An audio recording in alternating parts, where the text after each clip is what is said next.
पंचमी के दिन देवाधिदेव महादेव पर चढ़ाई गई शमी पत्र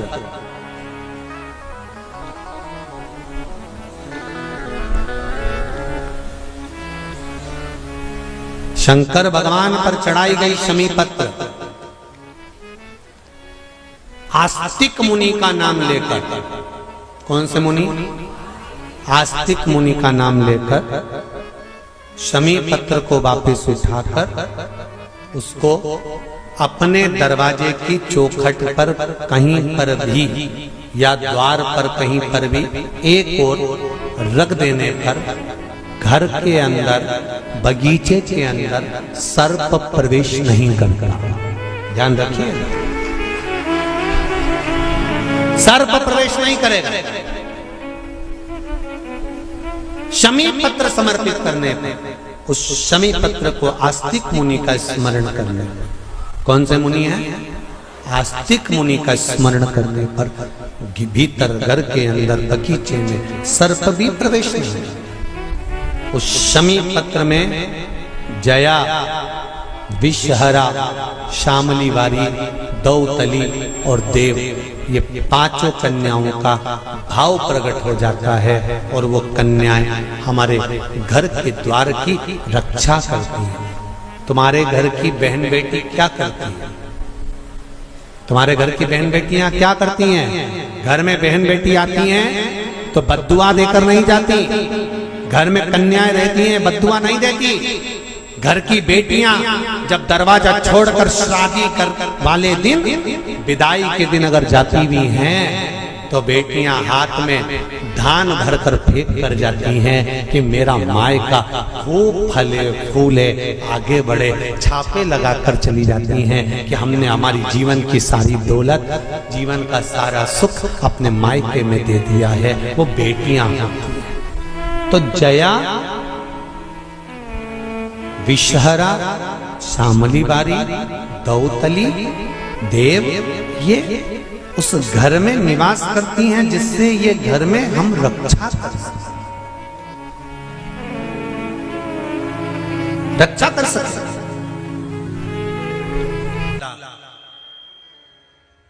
दरवाजे पर जब आता है, मटकी में जो दिया लगाया जाता है, सालियों लेके खड़ी होती कन्या, वो मटकी में एक बत्ती का दिया लगता है कि 4 बत्ती का लगता है? जम के बोले 4 बत्ती का लगता है ना। 4 बत्ती का दिया, क्योंकि हमारे यहाँ शुभ कार्य हो रहा है, 4 बत्ती का दीप लगाया।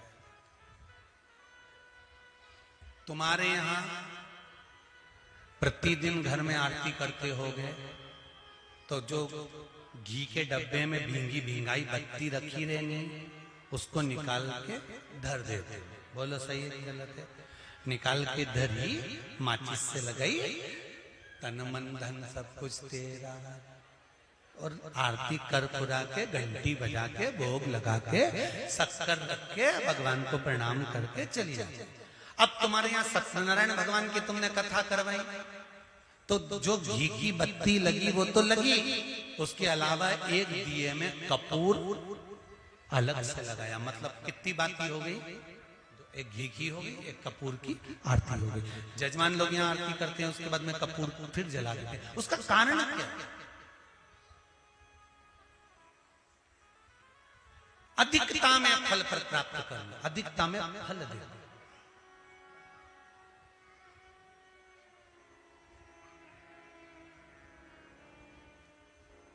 साल, 2 साल, 4 साल, 6 साल में आप भी प्रयास करा करो, पतली पतली बत्ती बनाकर 108 गिनकर घी में जब उसको पूरी बांध लो, घी में भिगो कर रख लो। कोई घर में विशेष कार्य हुआ या कहीं तीर्थ गए, कहीं गंगा जी के घाट पर गए, सरयू, मंदाकिनी, नर्मदा, गोदावरी, छिपरा आदि के घाट पर गए तो उस बत्ती को प्रकट कर कर जलाकर रख दिया। क्या होता है उससे? माता सती ने कौन सा पुण्य करा था जो शंकर भगवान के कंधे पर शव पड़ा हुआ था और शंकर नाच रहे थे? वो सती का पुण्य था कि वो कभी एक सामग्री से शिव को प्रसन्न नहीं करती थी, बहुता में देकर शंकर को रिझाती थी। इसलिए शिव ने उसको अखंडता प्रदान की। शंकर भगवान ने अखंडता दी है उसको, अखंडता।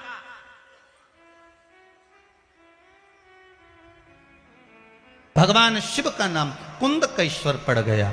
एक बात का हमेशा ध्यान रखिए, जब राह में चलते हुए, कोई कार्य को करते हुए, कोई आगे बढ़ते हुए, कोई बीच में अगर अटकल आ रही है, कुछ कार्य अटक गया है, तो कुंदकेश्वर महादेव का स्मरण करिए। कौन से महादेव का करना है? कुंदकेश्वर।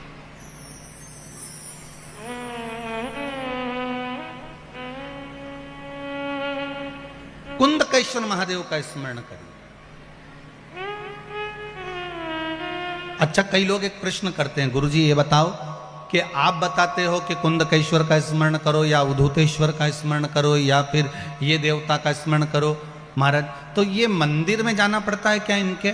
तो शिव महापुराण की कथा कहती है आप किसी भी मंदिर में जाएंगे और जिस देवता का नाम लेकर आप जल चढ़ाएंगे उस समय पर वो देवता उसको स्वीकार कर लेता है। आप जिस मंदिर में जा रहे हो, आप किसी मंदिर में जाकर पशुपति व्रत कर रहे हो तो पशुपतिनाथ उसको स्वीकार कर लेगा। आप किसी मंदिर में जाकर केदारनाथ जी के नाम से जल चढ़ा रहे हो, केदारनाथ भगवान उसको स्वीकार कर लेगा। आप किसी मंदिर में जाकर त्र्यंबक के नाम का जल चढ़ा रहे हो, त्र्यंबकेश्वर भगवान उसको स्वीकार कर लेगा। आप किसी मंदिर में जाकर महाकाल के नाम का जल चढ़ा रहे हो, महाकालेश्वर बाबा उसको स्वीकार कर लेगा।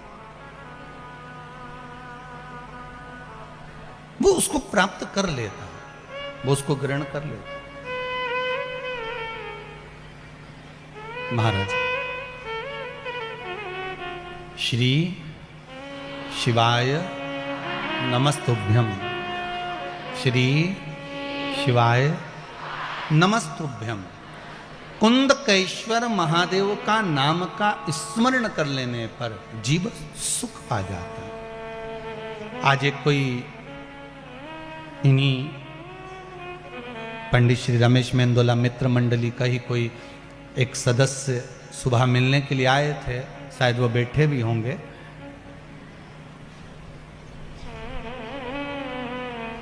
वो जांच की रिपोर्ट लेकर आए थे, उनकी कुछ परेशानियां थी। कहीं बैठे हो तो हाथ जरूर हिलाना भाई हो। तो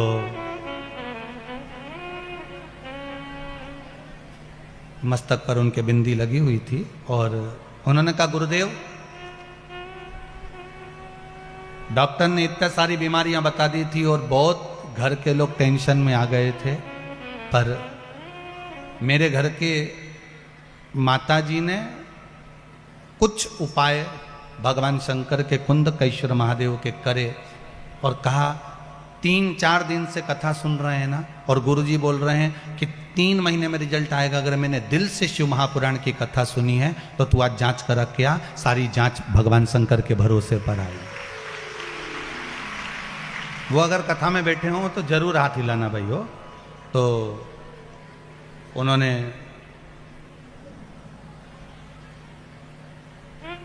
रिपोर्ट निकाली और उस रिपोर्ट को दिखाया कि गुरुजी ये सारी रिपोर्ट है। डॉक्टरों ने कह दिया था पहले जब रिपोर्ट जांच करी थी कि ऐसा ऐसा बीमारी है, ऐसा ऐसा रोग है और ये चीज है। और जैसे ही शिव महापुराण की कथा सुनने के बाद मेरी माता के कहने पर मैंने जांच कराई, सब रिपोर्ट अच्छी आ गई, कुछ भी उसमें प्रॉब्लम नहीं, कुछ भी नहीं।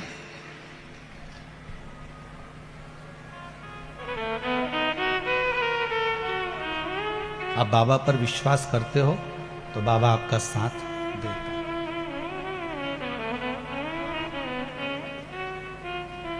शिव कृपा करता है, ऐसा हो नहीं सकता कि शंकर कृपा ना करे अगर आपका विश्वास प्रबल है। जिस समय कहीं अटक रहे हो, बहुत हम तो यहां तक कहेंगे कि कोई बहुत बड़ी समस्या, बहुत बड़ी प्रॉब्लम सामने आकर खड़ी हो गई है, तो कुंदकेश्वर महादेव के नाम से 1 लोटा पानी, उसमें एक सफेद पुष्प, डालकर शंकर को समर्पित कर दो, या सफेद फूल शिव जी को चढ़ा दीजिए और उस पानी को भगवान शंकर पर समर्पित कर दीजिए महाराज। और उसके बाद आप आगे बढ़ जाइए, फिर कोई डरने की जरूरत नहीं होगी, शिव उसको संभाल लेगा। कुंदकेश्वर महादेव संभाल।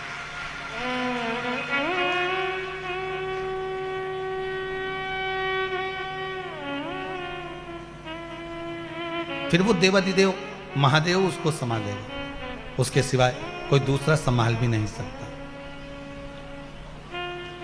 संभालने वाला वो शंकर ही हो सकता है।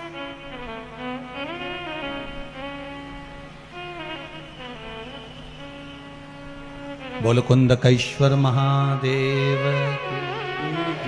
भगवान कुंदकेश्वर महादेव के रूप में विराजमान हो गए। एक बार भगवान शंकर माता पार्वती को लेकर काशी घूमने के लिए गए, और काशी घूमने के लिए गए तब माता पार्वती जी ने भगवान शिव से कहा, भोलेनाथ आप मेरे साथ इस काशी में विराजमान होइए। शंकर पार्वती काशी में विराजमान होने के लिए बैठे ही थे, इतने में भगवान शंकर को याद किया गया तो शिव जी बैकुंठ के लिए भगवान विष्णु से मिलने के लिए चले गए। माता पार्वती के नैनों में जल भर गया, आप हमारे साथ आए हो, भ्रमण करने के लिए आए हो और आप हमें अकेला छोड़कर जा रहे हो। शंकर भगवान ने कहा, चिंता मत कर पार्वती, सामने अशोक का वृक्ष है, इस अशोक के वृक्ष से जो तू मांगेगी तुझे प्राप्त हो जाएगा, तेरा एकांत समाप्त हो जाएगा। महाराज पीला चंदन, बेलपत्री के दोनों पत्ते पर, लाल चंदन बीच वाले पत्ते पर, शिव मंदिर में जाकर जहां पर शिव मंदिर में ये शिवलिंग है, ये जलाधारी है, ये माता पार्वती का हस्त कमल है जहां शिवलिंग रखा है, ये भाग है, राइट में गणेश जी, लेफ्ट में कार्तिकेय जी, बीच में अशोक सुंदरी है। समझते ना सब लोग। ऊपर से जो बूंद बूंद पानी गिर रहा है, शंकर भगवान की 5 लड़कियां हैं, जया, विषहरा, शामरीबारी, दौतली और देव। शंकर भगवान के 13 बच्चे हैं, उस 13 बच्चे में से 5 कन्याएं शिव जी के ऊपर है। पांचों का नाम आप सब बोलेंगे, जया, विषहरा, शामरीबारी, दौतली और देव। ये शिव जी की 5 लड़कियां जो शिव जी के ऊपर एक एक बूंद पानी गिरा रही हैं। जो जलाधारी लगती है वो शिव जी की 5 बेटियों के नाम से लगती है। शंकर भगवान की 6ठे नंबर की बेटी अशोक सुंदरी है। जहां से जल बहता है बीच में एक मोटी सी लाइन रहती है, वो शिव जी की छोटी लड़की है अशोक सुंदरी। जहां शिवलिंग रखा हुआ है, गोल जो भाग होता है वो माता पार्वती जी का हस्त कमल। राइट में गणेश जी, लेफ्ट में कार्तिकेय जी, जहां से पानी बह रहा होता है।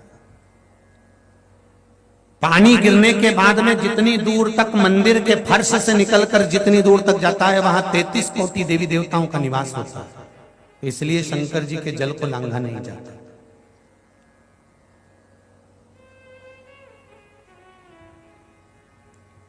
नंदी से लेकर शंकर भगवान के शिवलिंग तक सोमसूत्र बनता है। क्या बनता है? सोमसूत्र। शिव जी का जहां नंदी होता है, इस नंदी से लेकर जहां शंकर भगवान का शिवलिंग रखा होता है, यहां एक सोने का तार, जो प्राण प्रतिष्ठा करने वाले होते हैं ब्राह्मण जन, वो बताते हैं कि यहां से वहां तक एक सूत्र डलता है, सोमसूत्र, नंदी से शिवजी तक। क्यों? कि हम अगर नंदी के पास बैठकर कोई बात अपने दिल की कहें तो शंकर जी तक वो बात पहुंचे, उसको सोमसूत्र वहां से लेकर वहां तक।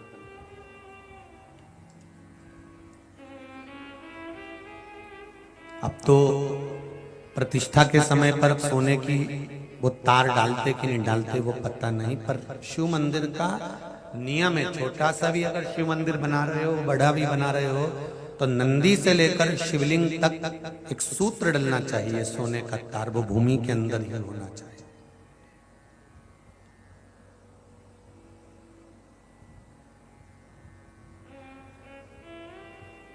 वो भूमि के अंदर हो।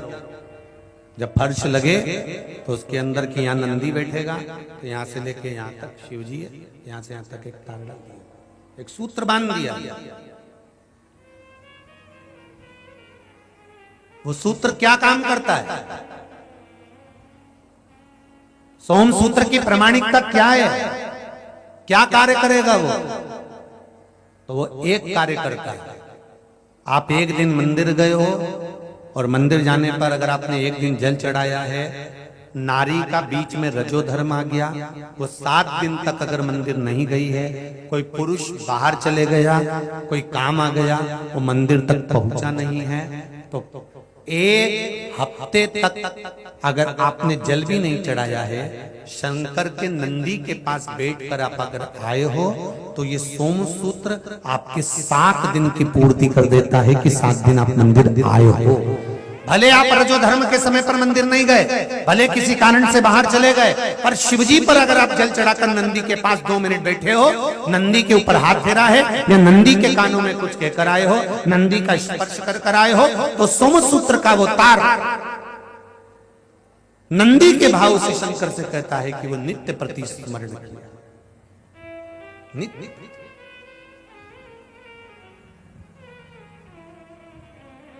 महाराज तो बेलपत्री, दोनों में पीला चंदन, बीच में लाल चंदन, और जो अशोक सुंदरी वाली जगह है, उस अशोक वाली सुंदरी वाली जगह पर डंडी का भाग जहां से पानी बहता है, वहां लाल चंदन का भाग नीचे की ओर शिवलिंग से टच करता हुआ लाल चंदन का भाग, और दोनों चंदन, पीले चंदन के भाग बेलपत्री के उस अशोक सुंदरी वाली जगह पर रखकर मन कामना से शरीर में अगर कोई रोग हो गया जिससे चमड़ी सफेद पड़ रही हो, या काया कोई जगह जगह पर खाज हो गया, या कोई सोराइसिस जैसी बीमारी हो गई है, तो शिव जी पर उस जल को समर्पित कर कर उस बेलपत्री का जो पानी है वो लेकर आए, शरीर में उस स्थान पर लगाना प्रारंभ करें। धीरे धीरे लगभग 15 से 20 दिन तक अगर क्रम करा और श्री शिवाय नमस्तुभ्यम का जाप किया, ये निश्चित है काया अपने रूप में आना प्रारंभ हो जाती है, निश्चित। पर प्रयास करना सोमसूत्र वाला स्थान, प्रयास करें।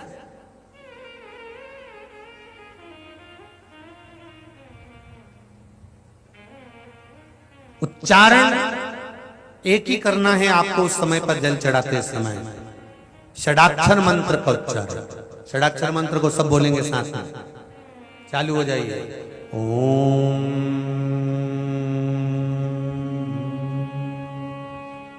नमः शिवाय,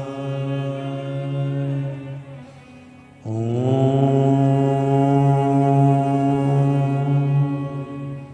नमः शिवाय, ओम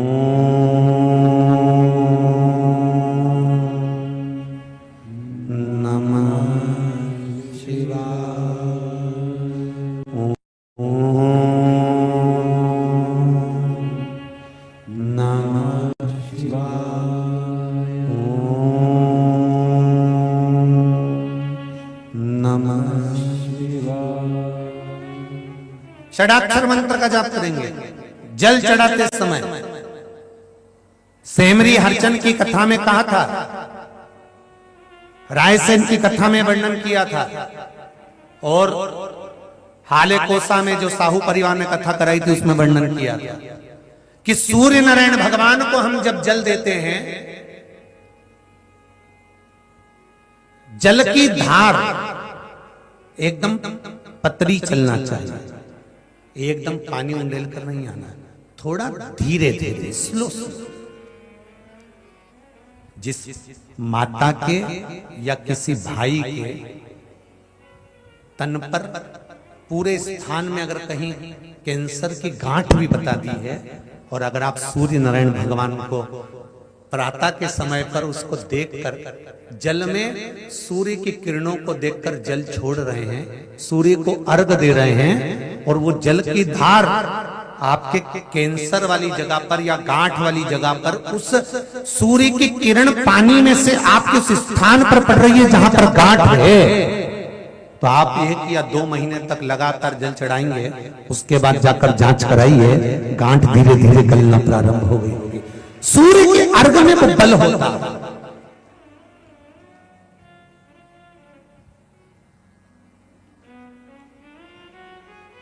एक लोटा जल आप चाहे शंकर को चढ़ा रहे हो, चाहे सूर्य को अर्घ दे, जल जल है, जल की बड़ी महत्वता है।